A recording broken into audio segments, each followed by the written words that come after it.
Assalamualaikum warahmatullahi wabarakatuh.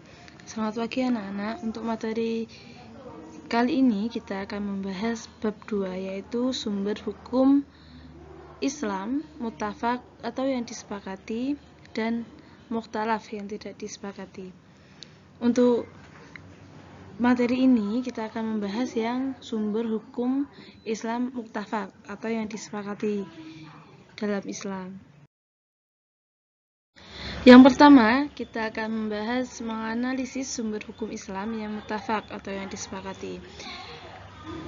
1. Al-Quran. Pengertian dari Al-Quran adalah menurut bahasa berasal dari kata qoro'a yaqra'u Qur'anan, yang artinya bacaan atau yang dibaca.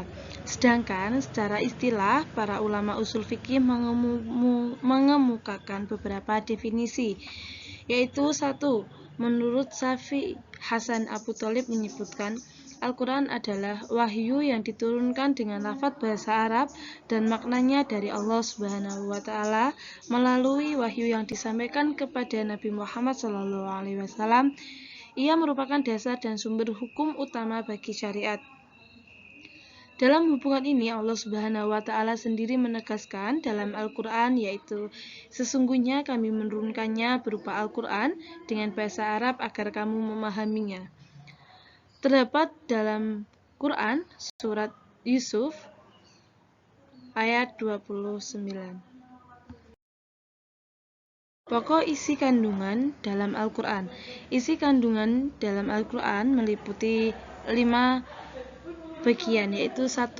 Tauhid, 2. Ibadah, 3. Janji dan ancaman, 4. Jalan mencapai kebahagiaan dunia dan akhirat, 5. Riwayat dan cerita. C. Dasar kehujahan Al-Quran dan kedudukan sebagai sumber hukum Islam. Sebagaimana kita ketahui, Al-Quran diturunkan kepada Nabi Muhammad SAW dan disampaikan kepada umat manusia adalah untuk wajib diamalkan semua perintahnya dan wajib ditinggalkan segala larangannya, sebagaimana firman Allah Subhanahu wa Ta'ala yang artinya, sesungguhnya kami telah menurunkan kitab kepadamu dengan membawa kebenaran, supaya kamu mengadili antara manusia dengan apa yang telah Allah wahyukan kepadamu. Dan janganlah kamu menjadi penantang atau orang yang tidak bersalah, karena membela orang-orang yang berkhianat. D. Pedoman Al-Quran dalam menetapkan hukum. Pedoman Al-Quran dalam menetapkan hukum sesuai dengan perkembangan kemampuan manusia, baik secara fisik maupun rohani. Manusia selalu berawal dari kelemahan dan ketidakmampuan. Untuk itu, Al-Quran berpedoman kepada 3 hal, yaitu 1. Tidak memberatkan, yang kedua minimalisir beban, yang ketiga berangsur-angsur dalam menetapkan hukum. Yang pertama yaitu tidak memberatkan. Allah tidak membebani seseorang melainkan sesuai dengan kesanggupannya. Terdapat pada surat Al-Baqarah surat 2 ayat 286. Contoh azimah yaitu ketentuan-ketentuan umum Allah, diantaranya yaitu sholat wajib. Yang kedua, meminimalisir beban. Dasar ini merupakan konsekuensi logis dari dasar yang pertama. Dengan dasar ini, kita mendapatkan ruqyah atau keringanan dalam beberapa jenis ibadah, seperti menjamak dan mengqashar sholat apabila dalam perjalanan dengan syarat yang telah ditentukan. Yang ketiga yaitu berangsur-angsur dalam menetapkan hukum. Al-Quran dalam menetapkan hukum adalah secara bertahap. Hal ini bisa kita telusuri dalam hukum haramnya minum minuman keras, berjudi, serta perbuatan-perbuatan yang mengandung judi ditetapkan dalam Al-Quran.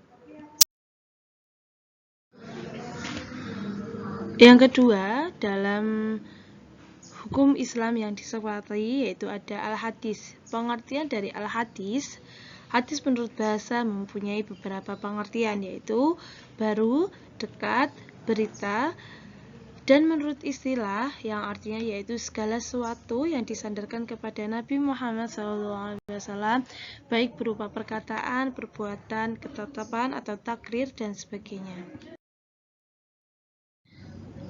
Macam-macam hadis ada 3, yaitu hadis akuliyah, yang kedua hadis fi'liyah, yang ketiga hadis takririyah. Untuk hadis qauliyah atau perkataan, yaitu ucapan langsung Nabi Muhammad SAW dalam berbagai kesempatan terhadap berbagai masalah. Contoh dari hadis qauliyah adalah bahwasanya sahnya amal perbuatan itu tergantung pada niatnya dan seorang hanya memperoleh dari apa yang dia niatkan. Hadis riwayat Bukhari Muslim. Yang kedua, hadis fi'liyah yaitu perbuatan. Hadis-hadis yang berkaitan dengan perbuatan yang dilakukan oleh Nabi Muhammad SAW dilihat atau diketahui oleh para sahabat kemudian disampaikan kepada orang lain. Contoh dari hadis fi'liyah adalah kalian sebagaimana kalian melihat aku sholat. Hadis riwayat Bukhari Muslim. Yang ketiga ada hadis takririyah atau ketetapan, yaitu perbuatan dan ucapan para sahabat yang dilakukan di hadapan atau sepengetahuan Nabi Muhammad SAW, tapi beliau mendiamkan dan tidak menolaknya.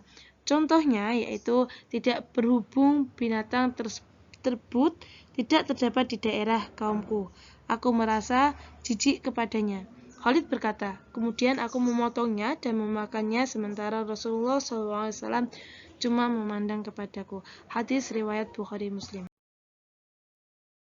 Selanjutnya ada fungsi al-hadis terhadap Al-Quran adalah 1. Bayatut takrir, menetapkan dan menguatkan atau menggarisbawahi suatu hukum yang ada di dalam Al-Quran.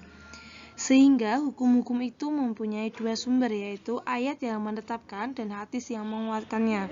Contoh, hadis tentang menentukan bulan dengan kewajiban puasa di bulan Ramadan. Hadis tersebut menguatkan redaksi Quran Surat Al-Baqarah ayat 185 yang artinya, apabila kalian melihat bulan, maka berpuasalah. Apabila melihat bulan, berbukalah.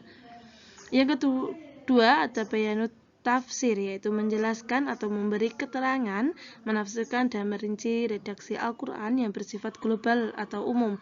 Contoh dari bayatut tafsir yaitu hadis yang menafsirkan Quran Surat Al-Qadr ayat 1-5 sebagai berikut. Malam Lailatul Qadar, berdoa pada malam ganjil pada 10 akhir bulan Ramadan. Hadis riwayat Bukhari. Yang ketiga, bayanut tasri, yaitu menetapkan hukum yang tidak dijelaskan oleh Al-Quran.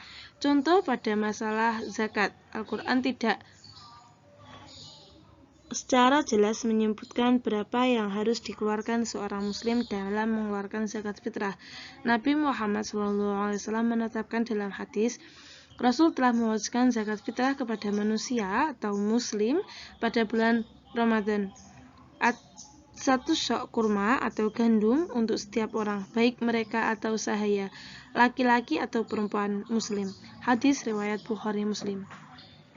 Sekian untuk materi kita pada minggu ini.